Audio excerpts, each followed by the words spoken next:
Hello students, welcome to Arihant. और आज हम डिस्कस करने वाले हैं question belong to Wheatstone bridge.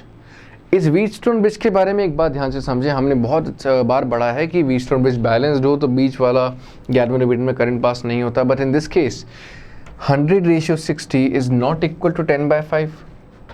तो ये रेशियो अगर बराबर नहीं है तो ये व्हीटस्टोन ब्रिज अनबैलेंस्ड है।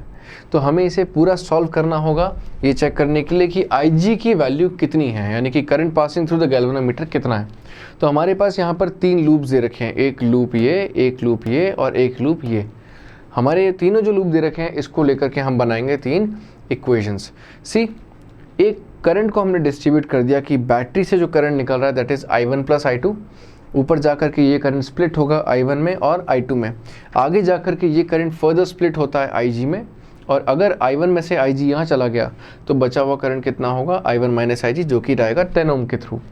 और I2 यहाँ पर जो आ रहा है इसके साथ जाकर के बाद में ये IG कंबाइन होकर के कितना आएगा, I2 + IG। And ultimately we have these 3 loops. Loop देखेंगे अगर हम तो लूप ABDA अगर हमें दिखाई दे रहा हो, लूप ABDA, इस लूप के अंदर में अगर हम किरचॉफ्स लूप लॉ लगा के देखें तो हमारे पास ये इक्वेशन बनती है। ये इक्वेशन कैसे बनेगी, कुछ इस तरीके से। I1 R1, as you know Kirchhoff loop law के according total EMF equals to total IR। Total EMF is equals to total IR। अब इस सर्किट में EMF तो नहीं है तो EMF तो 0 इज इक्वल्स टू यहाँ पर I1 R1, तो I1 × 100 प्लस यहाँ पर IG × 15, दैट मीन्स 15 IG तो है। एंड बिकॉज ये करंट इस लूप से अपोजिट में है तो मैं यहाँ कह सकता हूँ कितना, माइनस का 60 टाइम्स I2।